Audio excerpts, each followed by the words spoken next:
Bonjour, chers tous, c'est Christian Gabi. Bienvenue dans ma chaîne des tutoriels où j'essaie quand même de partager mes connaissances de développement ensemble avec vous sur les différents sujets. Avec mes posts de la fois dernière, il a été question de parler un peu sur la technologie bancaire, voir un peu comment on peut lire les informations d'une carte bancaire, comment on peut envoyer les commandes APDU. Bon, les APDU, ce sont des Application Data Unit. Donc, ce sont des commandes qui nous permettent d'interagir avec une carte bancaire, ou soit toutes les chip cards ou les cartes à puce. On a vu comment envoyer une requête, par exemple, comment sélectionner une carte, comment récupérer le numéro de la carte, la date d'expiration et ainsi de suite. Mais bon, là c'est du passé. Aujourd'hui, ce qu'on va faire, c'est faire un truc qui est vraiment très génial, qui peut vous aider à, en tout cas, écourter votre travail sur le développement, ou même, comme on le sait tous, que voilà, lorsqu'on fait un développement, ce sont les outputs qui comptent le plus. Et voilà, dans ce tutoriel, je vais vous montrer comment faire les outputs, les états des sorties. Qu'est-ce que j'entends par les états des sorties? Bon, supposons par exemple ce qu'on appelle le billing, je peux peut-être avoir envie d'imprimer la liste de tous les élèves, ou soit de tous mes utilisateurs, ou soit de tous les produits, en tout cas, tout ce que je peux stocker dans la base de données. Donc, un état des sorties, ça peut être comme étant un rapport. Voilà, un rapport journalier, un rapport mensuel, annuel, trimestriel, ça dépendra de ce que vous voulez afficher. Donc, c'est ce qu'on va faire aujourd'hui. On va utiliser Java pour ce faire, comme langage de programmation orienté objet. L'outil pour générer les rapports, on va utiliser Jasper Report ou iReport. Et puis la base de données, on va utiliser MySQL. Je vais créer une petite base de données de tests, comme ça vous allez voir comment ça va se passer. Donc le but, ça sera de pouvoir récupérer les données qui se trouvent dans la base de données. Je vais créer un template, soit un afficheur, où je vais maintenant afficher dynamiquement mes données en fait. Ça sera plus comme on le fait normalement. Vous mettez déjà une requête SQL dans votre rapport et puis vous essayez d'exécuter. Non. Ici, ce qu'on va faire tout viendra de la base des données. Ou soit tout viendra du code. En fait, rien ne sera écrit côté Jasper. La requête viendra côté Java, les paramètres viendront du côté Java et même les fields viendront du côté Java. Voilà. Pour commencer d'abord, il faut avoir installé Jasper Report que je vais essayer d'ouvrir ici. Voilà, là c'est Jasper Report. J'utilise la version 3.7.4. Bon, c'est la version que moi je trouve la version la plus stable, mais il y a quand même des versions plus récentes que la 3.7.4, comme la version 5.6.0. C'est la toute récente version de Jasper Report, mais moi je pense que Jasper 3.7.4, c'est comme Windows 7, je le trouve très stable. Voilà. Donc, pour commencer d'abord à créer un rapport, qu'est-ce qu'il faut faire? Il faut faire New. Vous choisissez blank A4. Et puis, vous pouvez faire Open this template. Lorsque ça fera Open this template, vous aurez un template comme ça, mais ça sera quand même un template vide. Et puis, vous pourrez cliquer sur Outils, Fenêtre plutôt. Vous cliquez sur Palette. Ça va vous afficher la palette ou soit la boîte à outils. Vous pourrez avoir le break, les ellipses, les static labels, donc les textes, ou les champs de saisie, les text fields. Vous pouvez prendre la date du jour pour afficher dans votre rapport. Ainsi, pour ce faire, qu'est-ce que vous allez faire? Vous allez faire juste un cliquer-glisser. Vous cliquez comme ça et puis vous glissez là. Et puis là, par exemple, pour la date, vous allez choisir le format des dates. Et puis lorsque vous cliquez sur OK, par exemple, Apply, voilà. Là, si je génère mon rapport, j'aurai maintenant la date actuelle. Mais bon, je l'ai déjà inséré, ça se trouve ici. Je vais cliquer dessus pour le supprimer. Je vais cliquer sur Delete. Et puis voilà. Pour agrandir, par exemple, lorsque je clique ici, il y a la police là, il y a les sizes ou soit les font size, la taille de la police, et puis je peux incrémenter la taille ici ou soit le mettre ici. Et puis là, j'ai le titre, le titre, et puis là, j'ai le page header, ce qui sera au-dessus de votre rapport. Et puis là, j'ai les colonnes header. Donc voilà, quand vous faites votre rapport, vous devriez normalement avoir des colonnes. Voilà, là, c'est là qu'on va mettre nos colonnes. Par exemple, là, j'ai nom produit, prix produit, date d'expiration. Et puis là, enfin, j'ai des détails sur le produit. Là, j'ai page. C'est ce qu'on appelle page X of Y. Ça, c'est ce qui va m'afficher. Par exemple, lorsque j'ai 10 pages, lorsque je suis à la troisième page, ça m'affichera page 3 of 10. Donc voilà, c'est ce que ça fait. Donc c'est déjà implémenté avec Jasper Report. Donc ça ne reviendra plus à vous de pouvoir implémenter cette fonction. Et de ce côté, j'ai des paramètres. Comme je vous disais tantôt, ce qu'on va faire ici, ça sera plus mettre la requête dans Jasper Report, par exemple. Voilà. Pour ce faire, je vais commencer d'abord par créer des paramètres. Je vais créer, comme vous pouvez voir ici, j'ai un paramètre magasin, c'est ça, les magasins, le nom du magasin. J'ai un paramètre SQL. Les paramètres SQL, c'est ce que je vais mettre, c'est la requête que je vais mettre du côté Java. En fait, j'espère comment il fonctionne. Il a besoin d'une connexion, une source de données. Avec cette source de données, sera populée avec bon, les lignes d'une base de données. Et puis ces lignes-là seront renvoyées vers Jasper sous forme de fields. Des fields pour dire ce sont des champs. Et puis les paramètres, ce sont des valeurs qui ne viennent pas de la base de données, mais que vous voulez quand même afficher sur votre rapport. Ça peut ou ne pas être une donnée qui provient de la base de données. Par exemple, dans mon cas ici, ça ne provient pas de la base de données, ce sont juste des données que j'ai insérées moi-même. J'ai les contrôleurs, c'est voilà, là je vais juste mettre le nom de la personne qui a développé, en l'occurrence Christian Gabi, bien sûr. Et puis là, j'ai magasin, le nom du magasin, puis j'ai ma requête là. Quand je finis avec le paramètre, j'ai maintenant des fields. Les fields, maintenant, ce sont des lignes de la base de données. Donc, toutes les lignes qu'il y a dans la base de données, c'est ce que vous allez récupérer comme étant des fields. Par exemple, j'ai F1, F2, F3, F4. Là, pour ce faire, qu'est-ce que je vais faire? Je vais aller dans Field. Vous faites dans Field, vous faites un clic droit et puis vous faites ajouter field. Par exemple, là, je vais faire ajouter field. Si je vais renommer les fields, je vais mettre par exemple renommer. Je peux écrire field au lieu de field one, je peux écrire non personne par exemple. Non personne. Voilà. J'ai fait non personne. Et si je veux l'utiliser, je vais faire toujours la même opération. Je vais faire un cliquer glisser. Je vais cliquer et puis je vais glisser le nom là. Field value pour dire que non, voilà, ça va prendre la valeur du field. Voilà. Quand je fais là, voilà, la différence que vous allez remarquer, c'est que les fields sont toujours précédés par les F et puis les paramètres sont précédés par les P majuscules. Voilà, c'est juste pour vous expliquer, mais bon, voilà. Et là, j'ai mes quatre fields F1, F2, F3, F4 qui me renverront bien sûr les noms, la liste ou la liste des produits qui se trouvent dans ma base de données. Voilà. Qu'est-ce que je vais faire? Je vais vous montrer un peu. Quand je fais un preview, on me demande voilà, les noms des magasins. Je vais mettre par exemple test 001. Puis OK. La requête SQL que je vais faire entrer. Bon, je ne connais pas la requête. Je vais vous montrer comment le mettre dans les codes. Et puis là, les contrôleurs, j'ai dit par exemple euh, test aussi. Test NGK. NGK. Et puis je fais OK.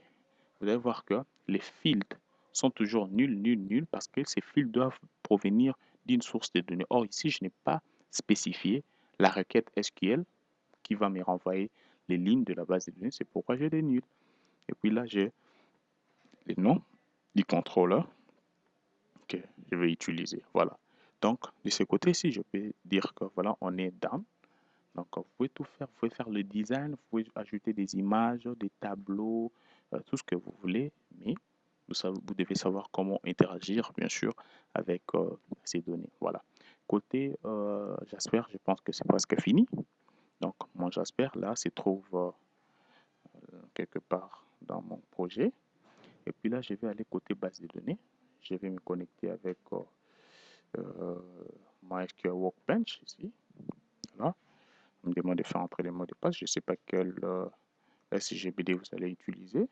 Ça dépendra de vous. Il faut juste avoir des bons drivers pour pouvoir vous connecter avec la base de données.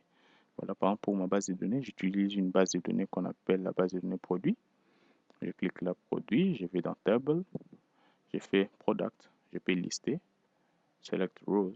Voilà, j'ai par exemple Verifone, là sont mes noms de produits que j'ai créés tantôt pour vous, bien sûr. J'ai 4 produits. Voilà. Là, vous savez comment vous allez faire. Vous allez commencer par créer une base de données, create database, vous mettez le nom de la base de données. Dès que vous finissez, vous faites create table, vous spécifiez les différentes colonnes et puis, oups, je l'ai déjà fait pour vous. Voilà, donc comme c'est pas quand même un tutoriel où je devais apprendre comment créer une table ou soit créer une base de données, voilà, je me contente de vous montrer comment. Donc, vous pouvez utiliser tous les SGBD plutôt que vous pouvez utiliser. Donc là, il n'y a pas de problème. Voilà. Dès que j'ai fini ici, je vais maintenant rentrer dans mon projet Java. Je rentre dans mon projet Java. Le nom de mon projet, c'est Jasper Params. Mais pour pouvoir faire fonctionner ces projets, il faut quand même avoir certaines librairies. Toutes ces librairies peuvent être trouvées dans les dossiers d'installation de Jasper 3.7.4. Donc, lorsque vous installez Jasper 3.7.4, vous allez, je vais vous montrer où vous pourrez aller trouver toutes ces librairies. Report, Lips, voilà, non pas ici. Report, non plus. Report, modules, extension. Voilà. Voilà, les librairies se trouvent dans ces dossiers-ci. Donc, dans iReport, module et puis extension. Vous pouvez juste copier ces différentes librairies et puis vous allez les mettre. Donc, vous cliquez sur votre package, vous mettez les librairies. Pourquoi j'ai mis les librairies directement dans mon projet comme ça? Parce que pour que mon projet soit portable. Sinon, si vous mettez les librairies par rapport à un chemin relatif à votre machine, prochainement, quand vous allez porter le projet sur une autre machine, vous aurez une erreur disant que voilà, il n'a pas pu trouver les librairies. Dès que vous mettez les librairies dans un dossier comme ça, dans un package, vous faites un clic droit sur votre projet, vous allez dans Properties, et puis Libraries, et puis là, vous faites Add Jar Folder. Vous parcourez le dossier, là où se trouvent vos jars, bien sûr, et puis vous les ajoutez toutes. Je fais OK. Voilà, dès que j'ai fini, j'ai un fichier main. Voilà, j'ai fait quelques imports très importants concernant Jasper, concernant les maps et puis concernant le JRM load. Voilà, et là, c'est ma fonction list of products. List of products, je vais créer d'abord une instance d'un Jasper print XC que je vais mettre à nil, le nom en donné, ma requête, et puis je vais mettre toute ma commande dans un try catch pour prévenir les éventuelles erreurs faites. Je vais créer un hash map où je vais mettre mes paramètres et puis vous devez maintenant commencer à mettre les paramètres exactement comme vous les avez écrits dans Jasper. Si dans Jasper vous avez écrit magasin avec M majuscule, ici également vous devez l'écrire avec M majuscule. Je vais vérifier, voilà. Là j'écris magasin, c'est minuscule, minuscule. SQL contrôleur, tout ça c'est en minuscule. Voilà, je vais rentrer là, je vais écrire magasin. Le nom du magasin, je mets par exemple Kitambo 00D, DRC. Ça, je mets à 56 bar 09, comme ça. 09, je fais CTRL S. Et puis le contrôle, bon, j'ai mis mon nom, bien sûr, Christian Gabi. Et puis là, ma requête, en fait. La requête, maintenant, qu'est-ce que je vais faire? Comme je vous avais dit tantôt, les fils également doivent correspondre, comme vous l'avez mis dans Jasper. Vous vous souvenez que j'avais mis F1, F2, F3, F4. Là, je vais mettre ma requête SQL, select prod name as F1 comme F1. Maintenant, la valeur que ça va retourner ici, ça sera renvoyé dans notre Jasper et puis ça sera affiché. Prod prix SF2, prod SF3 et puis from le nom de la table. Et puis je vais passer la requête SQL exactement comme je l'ai écrit, requête. Et puis là, j'ai source, le nom de mon fichier JRXML. Vous devez donner les noms, les schémas exacts là où se trouve votre fichier JRXML. Donc JRXML, c'est le format par défaut, c'est le format d'ailleurs même de Jasper Report. Moi, j'ai mis juste source people.jrxml. Pourquoi? Parce que mon fichier se trouve dans le même dossier que mon projet. Je vais vous montrer. Je vais dans le document NetBeans Project. Je vais Jasper Param, c'est pour vous allez voir que mon projet est là et puis j'ai people.jrxml. Sinon, si mon projet, mon fichier JRXML ne se trouvait pas dans le même dossier, j'allais spécifier les schémas complets de mon projet en fait. Voilà, donc là c'est mon JRXML. Je rentre et puis là je vais utiliser un input stream pour pouvoir charger mon fichier.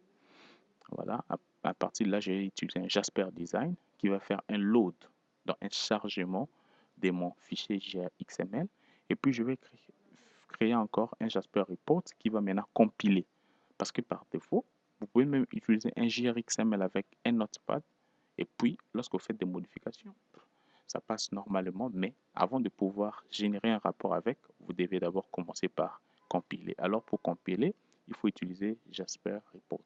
Après Jasper Report, on va utiliser Jasper Print. Jasper Print, maintenant, qu'est-ce qu'on va faire? On va passer les paramètres de ma base de données, les paramètres euh, magasin, contrôleur ou tous les autres paramètres que vous avez fixés dans votre rapport. Et puis en fin de compte, tout devient simple. Vous devez maintenant exporter votre fichier to PDF file. Vous pouvez l'exporter sous forme de PDF, vous pouvez l'exporter sous forme de Excel, comme DocX, tout ça dépendra de vous. Voilà, une fois cela est fait, je vais catcher une exception au cas où il y aurait une erreur, par exemple. Et puis, oups, comme j'utilise un fichier main, une Java class normale, je vais créer ma fonction comme étant public static. Sinon, s'il n'est pas statique, je ne pourrais pas l'appeler avec ma méthode main. Donc voilà, je pense qu'on est down. À partir d'ici, ce qui me restera à faire, c'est juste exécuter mon projet. Je vais d'abord supprimer le fichier product ici pour que vous voyez. Voilà, à partir de là, maintenant je vais exécuter mon projet run file. Ça va runner le file, voilà. Ça va faire connexion à la base de données réussie. Et puis, voilà. Voilà, output successful. Donc, ça a généré un fichier product. Voilà, j'ai un fichier product ici. Et voilà, ça me renvoie tout ce que j'avais écrit. Voilà, j'ai le nom du produit, Verifone, Prémisse, Coca-Cola, boisson gazeuse. Et voilà, exactement comme je l'avais. Ça se trouve dans ma base de données. Mais bon, pour que vous en rendez compte, je vais encore supprimer ce fichier. Je vais ajouter 2 ou 3 produits. Je vais ajouter 2 ou 3 produits. Je vais mettre Fanta plutôt. Je vais mettre 650 francs congolais. Je mets 2021. Je mets boisson sucrée. Et là, je vais ajouter cake. Je mets 2500 francs congolais. Je mets 2016. Et puis là, je crée juste gâteau. Et puis je fais apply, finish. Voilà, donc mes données sont là. Et puis je vais faire la même chose. Je vais générer un PDF pour voir si mes données ont été populées dans mon rapport. Je vais attendre, connexion réussie, build successful. On rentre là, on regarde là, et puis je fais hop.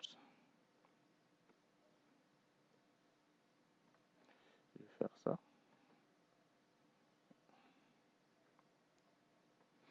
J'attends, machine, voilà, machine n'est pas. Voilà, j'ai Fanta, j'ai Cake, exactement comme ça se trouve. Voilà, là c'est juste un petit tutoriel, mais vous pouvez l'agrandir, vous pouvez faire des rapports plus sophistiqués, vous pouvez ajouter des images, vous pouvez ajouter des lignes, Mais voilà, là, je vous ai juste donné un moyen, comment créer des rapports en utilisant des paramètres, contrairement à l'utilisation normale des Jasper où vous mettez déjà les requêtes dans Jasper Report.